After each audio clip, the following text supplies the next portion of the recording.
Hello दोस्तों, smartphone solution में आपका एक बार फिर से स्वागत है।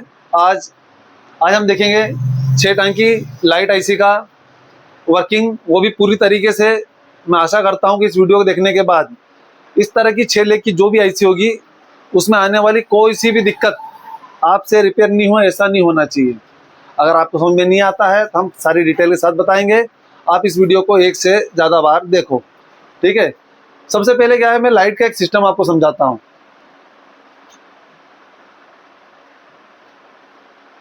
एक सेकंड रुकना, ठीक है।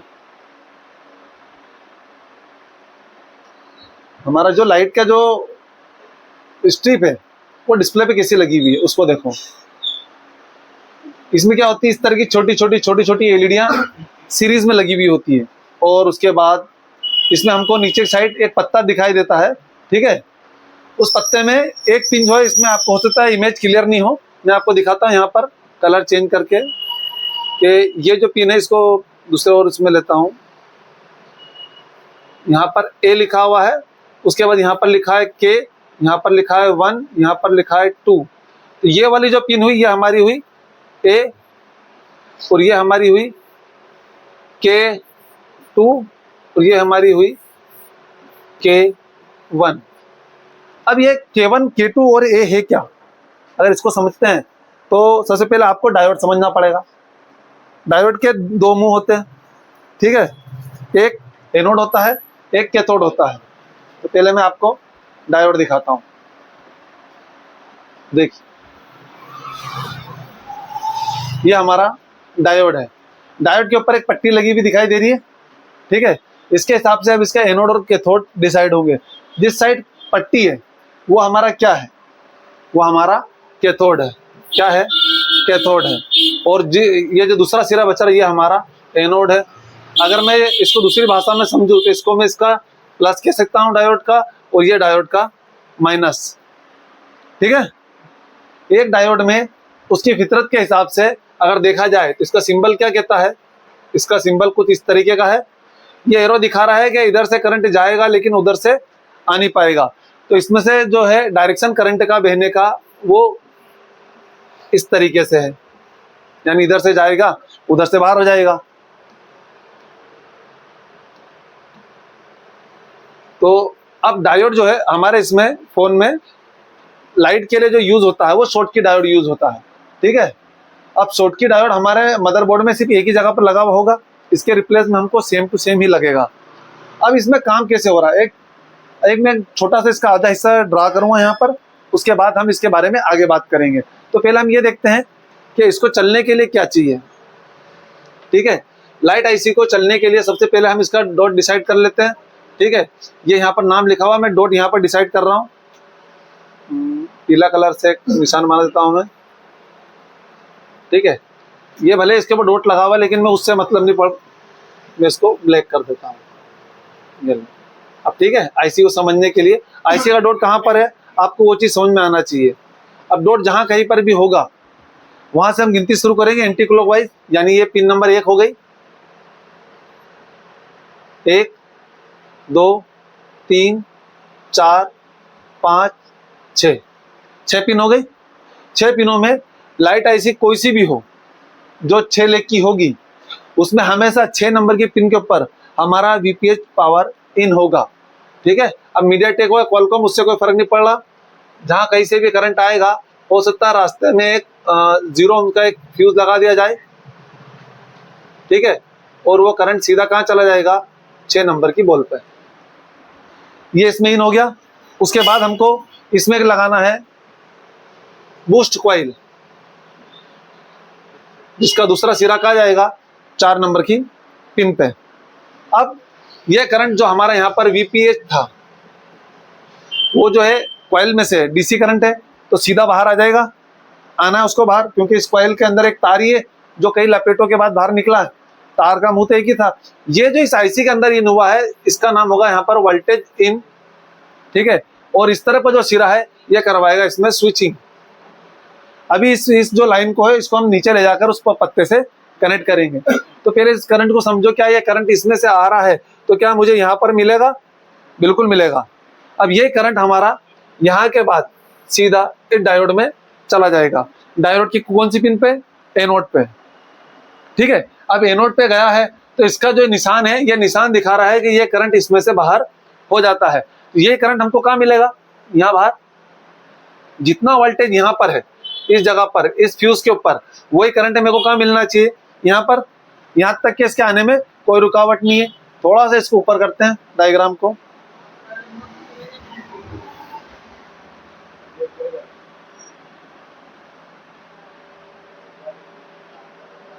अब इसकी मंजिल क्या है पता है आपको?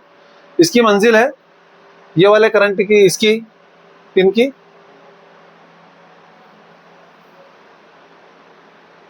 ये वाले पत्ते के एनोड पर। ये एनोड का पत्ता जाएगा और इस शुरू की जो ये है, यहाँ पर कलर चेंज कर लेना चाहिए मेरे को, ठीक है, ये रेड कलर है, इस पत्ते तक जाता है। और ये पत्ते का जो कनेक्शन है वो जाता है सबसे पहली वाली जो इस साइड जो एलईडी लगी हुई है उसके पहली पिन पर। ठीक है, अब उसके बाद ये देखो इसमें कितने उसने एलईडी यूज करी है। 1 2 3 4 5 6 7 8 9 10 11 12 13 14 15 16 17 18 एलईडी है। 18 एलईडी को उसने 2 सीरीज में बांटा है। 2 सीरीज में कैसे बांटा है? हम इस पत्ते को रिपेयर करना भी आपको बताते हैं कि इसके अंदर जो है हमने 2 सीरीज में ऐसे बांटा कि 9 एलईडी जो है एक सीरीज में लगी हुई है, बाकी 9 एक सीरीज में लगी हुई है। उसका पता हम इसलिए इससे चला कि एनोड जो होगा दोनों सीरीज का कॉमन है और जो कैथोड है दोनों के लिए अलग अलग दिया है। जैसे कि मैं 9 गिनती करता हूँ, 1 2 3 4 5 6 7 8 9। तो 9 के बाद जो अगली लाइन शुरू हो रही है वो इसी एनोड से जुड़ी हुई है, जबकि इसके जस्ट पास वाली जो कैथोड की लाइन है हमारी, हम कैथोड की लाइन बना देते हैं इधर वाली एलईडी से। तो कैथोड की लाइन ये वाली हमने भेज दी K2 पे, और ये वाली जो कैथोड यहाँ से ली हमने ये भेज दी हमने K1 पे। ठीक है, K1 और K2 दो तरीके से हो गई। अब अगर किसी एक का कैथोड गायब हो जाए तो क्या होगा? आधी स्ट्रिप जलेगी, आधी बंद रहेगी। आप देखोगे कई बार ऐसी कंडीशन बनेगी वाटर डैमेज पीस वगैरह में, या किसी वजह से आपने डिस्प्ले वापस निकाला, पत्ता वगैरह डैमेज हो गया, तब आपको आधी लाइट जल रही है आधी नहीं जल रही है। अगर ऐसी कंडीशन है तो आपको इस पत्ते को भी चेक करना है, क्या इसका सिरा भी कैथोड से जुड़ा हुआ है। अब इस डायग्राम को मैं थोड़ा सा नीचे करता हूँ और देखो समझो इस चीज को। जो करंट मेरा वीपीएच पे था, जो वीपीएच पे था वो इस कॉइल से होता हुआ इस डायोड को पार करता हुआ सीधा एलईडी के इस कोने तक क्या आ गया, और वही कनेक्शन एलईडी के इस कोने पर भी है। ठीक है, लेकिन ये लाइट जल नहीं रही है, तो हम इसे कैथोड की लाइन को पूरी करते हैं। इसके कैथोड के लिए हमको जो कनेक्शन है वो इसकी 1 नंबर पिन से निकाल के देना पड़ेगा।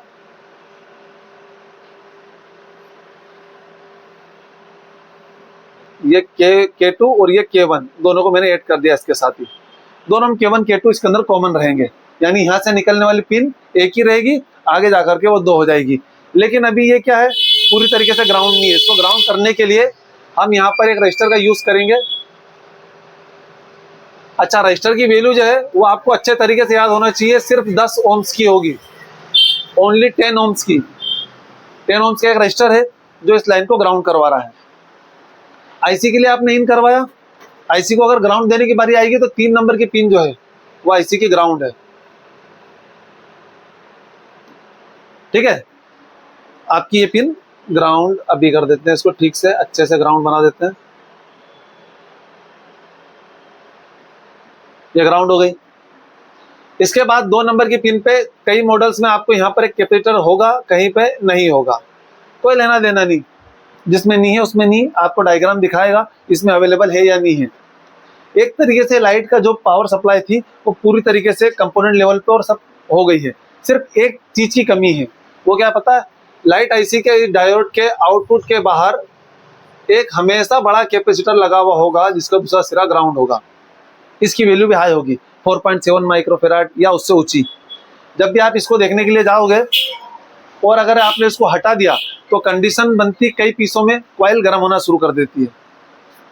ठीक है, क्यों? क्योंकि यहाँ पर बने हुए करंट को पंप करने के लिए एक हेवी कैपेसिटर लगाना पड़ता है ताकि वो उतनी तेजी से आगे पंप हो। अगर यहाँ से करंट आगे पंप नहीं हुआ तो लोड कॉइल के ऊपर ही आएगा और कॉइल गर्म होगी।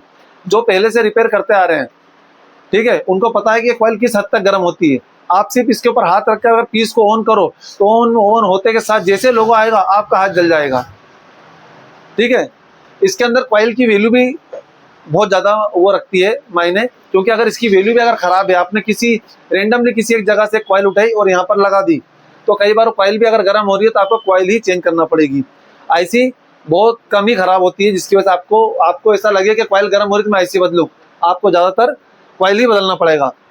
ठीक है, अब इसको अगर मैंने यहाँ पर करंट दिया था VPH, तो वो कॉइल में आया, कॉइल से यहाँ तक क्या आया, ऐसा होते हुए इस स्ट्रिप में उसके पॉजिटिव तक गया।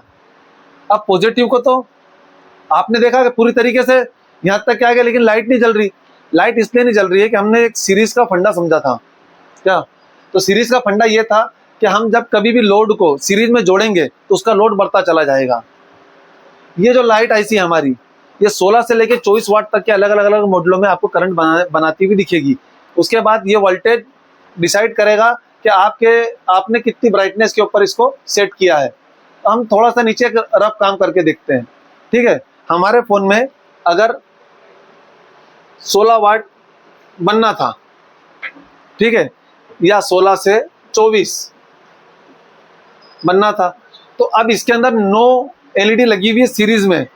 हम ये मानते हैं कि यार ये 9 LED है, 2 वाट की होगी, तो ये कितने की हो गई? 2 को 9 वाट जोड़ेंगे तो कितने वाट का हो गया? 18 वाट की हो गई। 2 वाट की LED लगाई तो 18 वाट चलने के लिए चाहिए।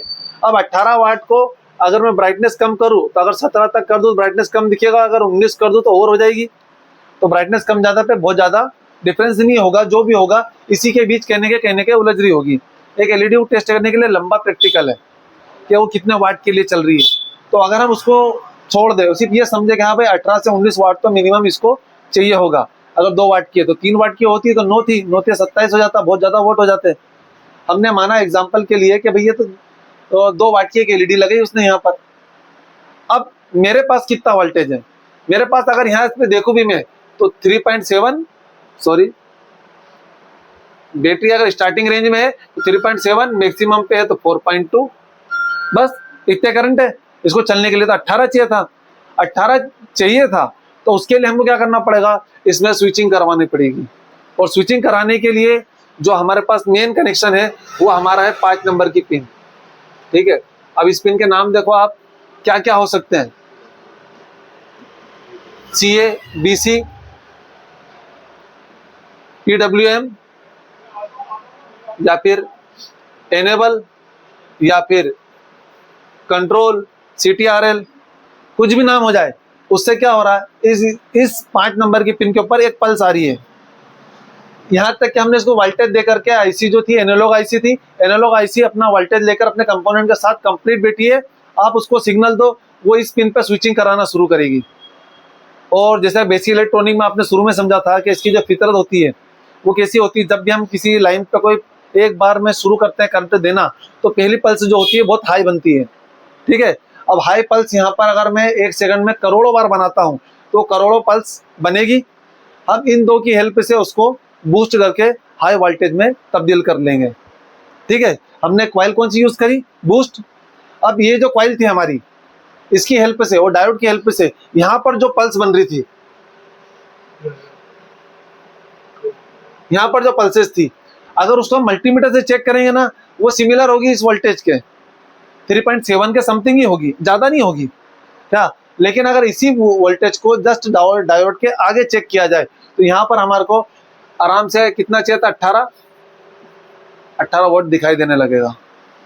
ठीक है, लेकिन इस सेक्शन के अंदर सारी चीजें अपनी अपनी वैल्यू के हिसाब से बैठी हुई है। जैसे हमने 10 ओम्स का रजिस्टर बिठाया, 10 ओम्स का लगेगा। अगर मैं इसको डायरेक्ट कर देता हूँ, भाई इसका क्या है, एक पिन अगर ग्राउंड है और 10 ओम्स है तो इधर की पिन को ग्राउंड कर देगा।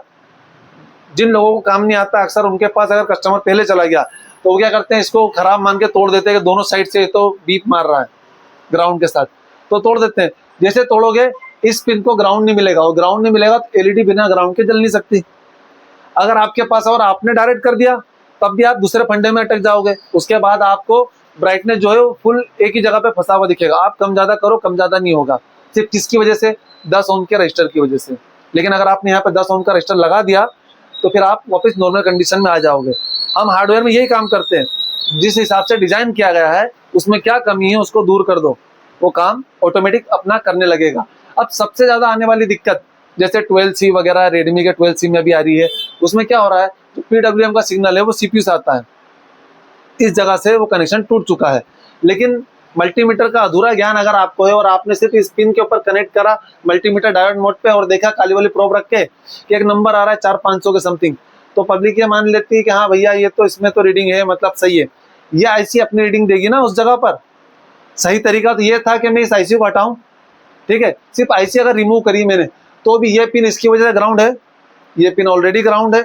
इस पिन के ऊपर वीपीएच वाली रीडिंग होना चाहिए क्योंकि कॉइल से जुड़ी है, कॉइल अपने आप में तार है, ये खुद एक कनेक्शन डायरेक्ट अपने आप उससे जुड़ा है, तो ये भी यहाँ पर भी रीडिंग देगा, यहाँ रीडिंग देगा, यहाँ रीडिंग देगा, यहाँ ग्राउंड, यहाँ ग्राउंड। इस पे रीडिंग अगर आती है तब हम मानेंगे कि ये सही तरीके से सीपीयू से जुड़ी है। लेकिन कई मॉडलों में ये पिन सीपीयू से नहीं आकर के डिस्प्ले से आएगी। पीडब्ल्यूएम का सिग्नल अगर डिस्प्ले के कनेक्टर से आता है तो डिस्प्ले के कनेक्टर को अगर हम यहाँ पर ड्रॉ करें हल्का सा, ठीक है, और किसी एक पिन पे इसको एंटर करवा दो। अब ये CABC कनेक्टर पे गया है, आईसी बाहर है, तो इस पिन से इस पिन का कोई लेना देना नहीं, ये तो सिर्फ एक तार है जो अलग से पड़ा हुआ है। मैं एक सिरा ग्राउंड रख रहा हूँ डायोड मोड पे और एक सिरा यहाँ पर रख रहा हूँ, तो रीडिंग तो नहीं आएगी। लेकिन उस कंडीशन में मेरे को ये जरूर कंफर्म करना है क्या इसका कनेक्शन यहाँ तक के है। वो तो हम पहले भी देख सकते थे कि बिना आईसी हटाए अगर ये आईसी बैठी थी और कनेक्टर पे CABC की रीडिंग है, यहाँ पर इस पिन पे रीडिंग आ जाए तो हमको क्या पता चलेगा कि भैया ये जो रीडिंग आ रही है ये इस आईसी की है, ठीक है। सीपीयू जो है अपनी जगह पे अपना काम कर रहा था, उसकी रीडिंग चेक करने के लिए मेरे को इसको रिमूव करना पड़ा। लेकिन अगर सिर्फ इसी की रीडिंग देखना है तो मैं यहाँ पर कनेक्टर पर रीडिंग देख लूँ तो भी कंफर्म हो जाएगा। आपको इसकी ट्रिक मैं बताता हूँ। मैंने जैसे 12C के वीडियो मैंने अपलोड करा उसके अंदर बता रखा है, कभी आपको ऐसा लगे कि मैं कॉइल अच्छी डाल चुका हूँ, आईसी डाल चुका हूँ, डायोड रिप्लेस कर चुका हूँ, लेकिन अब तक क्या मेरी लाइट नहीं बन रही है, आप डीसी मशीन से लो एम्पियर के ऊपर 1.8 सेट करके इस पिन पर डाल के देख सकते हो। अगर वाकई में इसी पिन की दिक्कत थी कि भैया इसमें से जो आने वाला सिग्नल है अगर वो डिस्प्ले दे रहा था तो डिस्प्ले दे रहा है लेकिन काम नहीं कर रहा है, रीडिंग तो आ रही है लेकिन काम नहीं कर रही, ऐसे सीपीयू से हो सकता है रीडिंग आ रही लेकिन काम नहीं कर रही, वोल्टेज नहीं आ रहा, उस वक्त मैं अपनी तरफ से अगर वोल्टेज डालूं तो लाइट आईसी 100% एक्टिव होगी। कौन सी? ये 6 लेग वाली, ठीक है। आपके यहाँ पर सिग्नल आते ही स्विचिंग चालू होगी और ऑटोमेटिक इन दो के कॉम्बिनेशन की वजह से वोल्टेज बूस्ट होगा, और जैसे वोल्टेज बूस्ट होगा और इसके चलने लायक बनेगा, लाइट अपनी जितना उसको सेट कर रखा आपने उतनी सीमा के ऊपर काम करना शुरू कर देगी। स्टार्टिंग में तो फुल ब्राइटनेस पे होता है, बाद में सेकंड लोगों के बाद ब्राइटनेस अपने आप कम हो जाती है फोन की, तो वो कम ज्यादा हो रही है तो हम समझ लेंगे हमारी जो ब्राइटनेस है वो जिसके कंट्रोल में थी वो उसको पूरी सही तरीके से चला रहा है, ठीक है। आशा करता हूँ ये वीडियो आपको हेल्पफुल होगा। अगर इसमें से कुछ रिलेटेड सवाल हो तो मेरे को कमेंट में जरूर बताना, तो मैं उसके आगे इससे बेटर वीडियो बनाने की कोशिश करूंगा। Thank you.